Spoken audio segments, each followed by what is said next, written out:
കുഞ്ഞാലിക്കുട്ടി സാഹിബ് മൂപ്പർക്ക് ഇവിടെ ഇരുന്നാൽ തോന്നും അവിടെയാണ് നല്ലത്, അവിടെ ഇരുന്നാൽ തോന്നും ഇവിടെ നല്ലത്. ഇങ്ങനെയുണ്ടോ ഒരു ആർത്തിപ്പണ്ടാരങ്ങൾ? ആരെ ഡൽഹിയിലേക്ക് പോകാൻ പറഞ്ഞു? നമ്മളാരെങ്കിലും പറഞ്ഞു നിങ്ങൾ ഡൽഹിയിലേക്ക് പോയിക്കോളിന്ന്? മൂപ്പര് ഡൽഹിയിലേക്ക് പോയതേ ഇന്ന മന്ത്രി കസേരയിൽ അവിടെ ഇരുന്നിട്ട് കാണാൻ മൂപ്പർക്ക് കഴിയണില്ല, അതുകൊണ്ട് പോയതാണ്. അല്ലാതെ മോഡിനെ താഴെ ഇറക്കാനും മോഡിക്കെതിരായിട്ട് യുദ്ധം ചെയ്യാനൊന്നും പോയതല്ല. മൂപ്പര് പ്രതിപക്ഷ നിരയിൽ അവിടെ ഇരിക്കുക, ഞാനിപ്പുറത്ത് ഇവിടെ ട്രഷറി ബെഞ്ചിലും ഇരിക്കുക. അത് കാണാൻ പറ്റാത്തതുകൊണ്ട് പോയത് തന്നെയാണ് മൂപ്പരന്ന്. പിന്നെ രണ്ടാമത് പോയത് എന്തിനാണ്? അവിടെ UPA ഗവൺമെന്റ് അധികാരത്തിൽ വരും, എന്നാ ഈ അഹമ്മദ് സാഹിബിനെ പോലെ ഒരു മന്ത്രിയാവാം. ഈ അഹമ്മദ് സാഹിബ് നല്ല സ്കൂളിലൊക്കെ പഠിച്ച് ഇംഗ്ലീഷൊക്കെ നന്നായിട്ട് പഠിച്ച് നല്ല ഗംഭീരനായിട്ടുള്ള ആളായിരുന്നു. അതുകൊണ്ടാണ് അദ്ദേഹത്തിന് അവിടെ മന്ത്രിസ്ഥാനം കിട്ടിയത്. പണ്ട് സീതിയാജി പറഞ്ഞിരുന്നു, ഞാൻ ഇംഗ്ലീഷ് പറയാൻ തുടങ്ങിയപ്പോഴാണ് ബ്രിട്ടീഷുകാർ ഇന്ത്യ വിട്ടുപോയത്. നമ്മളെ നാട്ടിൽ നിന്ന് പല ഇംഗ്ലീഷുകാരും രാജ്യം വിട്ട് തന്നെ പോകാൻ കാരണക്കാരൻ കുഞ്ഞാലിക്കുട്ടി സാഹിബിന്റെ ലോകസഭയിലെ ഇംഗ്ലീഷ് പ്രസംഗം കേട്ടിട്ടാണെന്ന് തമാശക്ക് ചില ആളുകൾ പറയാറുണ്ട്.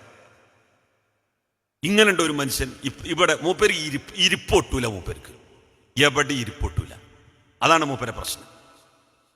ഈ കുരങ്ങുകളിക്കൊക്കെ നിന്നു കൊടുക്കാൻ ഈ കുഞ്ചിരാമങ്കളി ഈ നാട്ടിലെ ജനങ്ങളെ കളിപ്പിക്കുന്നതിന് കൂട്ടു നിൽക്കാൻ എങ്ങനെ കഴിയും ഈ നാട്ടിലെ ജനങ്ങൾക്ക്? മലപ്പുറത്തുകാർ ഇത്ര മോശക്കാരാണ്? മലപ്പുറത്തുകാർ ഇത്ര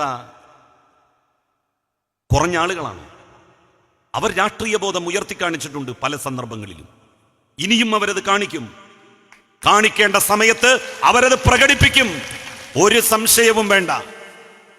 ഇതെന്താ വെള്ളരിക്കാ പട്ടണം? എന്തേ തീരുമാനം പാണക്കാട് ഹൈദരലി ശിഹാബ് തങ്ങൾ പ്രഖ്യാപിക്കാതിരുന്നു? സാധാരണ ലീഗിന്റെ തീരുമാനമൊക്കെ പ്രഖ്യാപിക്കലാരാ? തങ്ങളല്ലേ. ഇനി തങ്ങൾ പ്രഖ്യാപിച്ചില്ലെങ്കിലും തങ്ങളുടെ ഒരു സാന്നിധ്യം ഉണ്ടാവും പത്രസമ്മേളനം നടത്തുമ്പോൾ. കുഞ്ഞാലിക്കുട്ടി സാഹിബാണ് പറയുന്നതെങ്കിലും, അല്ലെങ്കിൽ മജീദ് സാഹിബോ ബഷീർ സാഹിബോ ആണ് പറയുന്നതെങ്കിലും, ഹൈദരലി ശിഹാബ് തങ്ങളോ സാദിഖ് അലി ശിഹാബ് തങ്ങളോ സന്നിഹിതരായിരിക്കുന്ന സദസ്സിൽ വെച്ചായിരിക്കും ഇങ്ങനെയുള്ള ഒരു പ്രധാനപ്പെട്ട കാര്യം പറയുക. ഇതെന്താ കുട്ടിക്കളിയാണോ?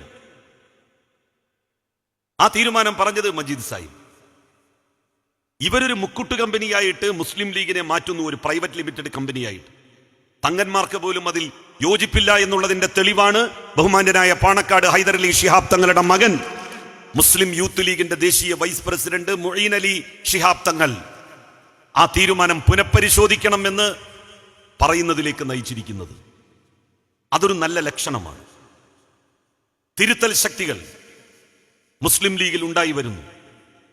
പാണക്കാട് തങ്ങന്മാരെ ഹൈജാക്ക് ചെയ്തുകൊണ്ട് ലീഗിന്റെ തീരുമാനം പ്രഖ്യാപിക്കുന്ന പുത്തൻകൂറ്റുകാരായ നേതൃത്വത്തിനെതിരായി നാട്ടിലുടനീളം ശക്തമായ പ്രതിഷേധം ഉയർന്നു വന്നുകൊണ്ടിരിക്കുകയാണ്.